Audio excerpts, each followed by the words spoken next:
Hello everyone, today we're going to be doing the every button video. It's one of our favorite videos to do because we're going to show you every button in McLaren, and we got to start off with the key fob.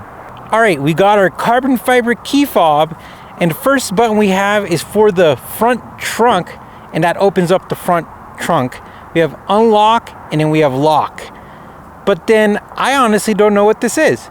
So actually I think you press it. Looks like we got an actual key in there, so, and we put that back in. Now on my 12C, I don't have a button, so we can't call that a button. You just kind of slide over it and it opens up.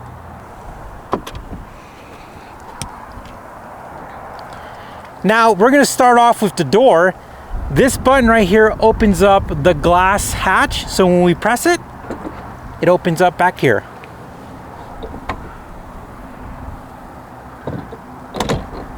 This button, we won't press it, but it's for the car to be in tow mode. Otherwise, it's gonna go into its alarm and security mode and you can't tow the vehicle, but we're not gonna press that. Now, before we get inside the car, I wanna show you that really the only other button or latch or whatever outside of the car is the fuel cap.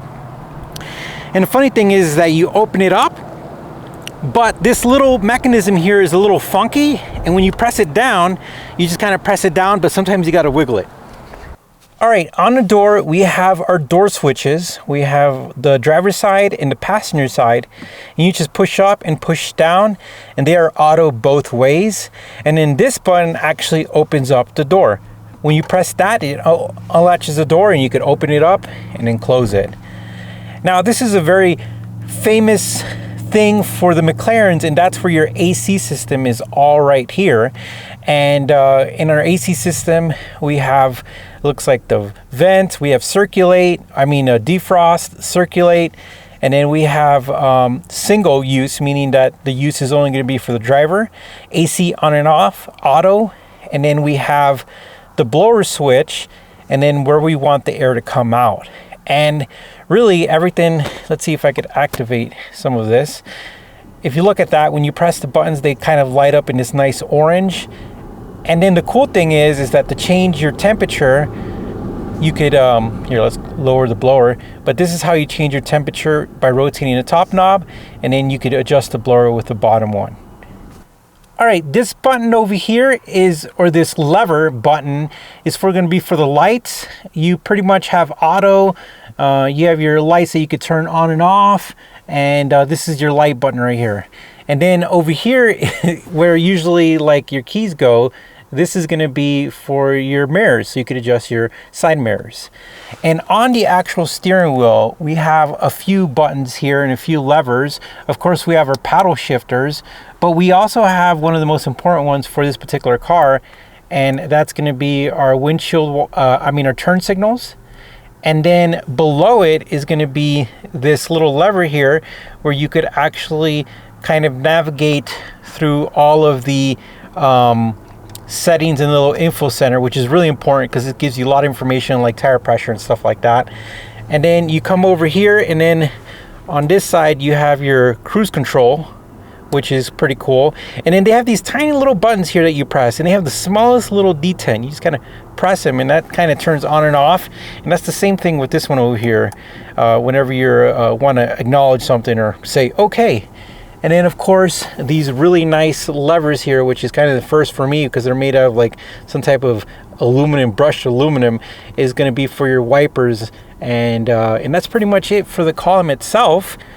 For the center console, we have our infamous iris system, and this is your infotainment center and everything. And pretty much you have your phone, media, navigation, contacts, radio, and settings. And this is going to be your volume knob, and of course it reminds you of the AC button. You have your acknowledge button, but it's also a touch screen, so you could touch stuff and everything. And these get a bad rap, and really, like when I'm listening to the radio, it's actually one of the nicest sounding radios I've ever listened to. But of course, you know, the navigation system I think has some glitch and stuff like that, which makes sense. It's 2012, but these are buttons that you use for the iris system, and I'm still learning it myself. But I mean, you have, it looks like a mute button there, and then you have, I guess, you can pull up the quick setting or quick folders. And then you have your acknowledge buttons and stuff like that. But it's really, I like that it's both touchscreen and buttons, and it actually works really well in my opinion. It gets a bad rap again for the navigation. All right guys, check out this cool start stop button. It's also how you turn on the accessories to the car. And I like that it's in the center, but right below it, almost like in a pyramid, you have your suspension setting and your drivetrain setting. And really that's what switches the car from normal to sport. Now on the left side, we have our arrow button and we have our suspension. And then on the right side, we have the drivetrain where we could change from automatic to manual and where we could change from sport to track. Underneath it is our active button. Before we could use those top super silver knobs, that's the button that we need to use. That's the one that we need to turn on that activates everything. And then of course below it, we have winner, and then we have our launch button.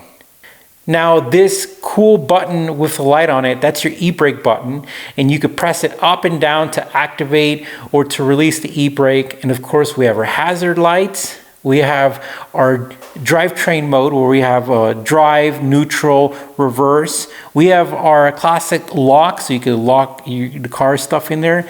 And then we have the button for the front of the trunk, or frunk as they call it.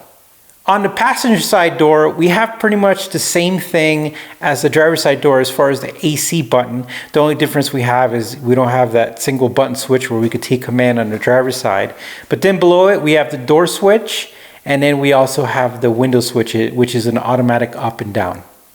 All right guys, and we have this center console. It's not a button, but I guess it's a lever mechanism, and that's gonna be this center console area or armrest, and that opens up and closes. And we have these really cool buttons, like they don't press, but you just kind of lightly touch them, and then they turn on the little lights, and the lights fade in and they fade out. All right guys, and that's it. I think that's all the buttons I covered. I'm off for a drive. You guys have a good day, and we'll talk to you soon.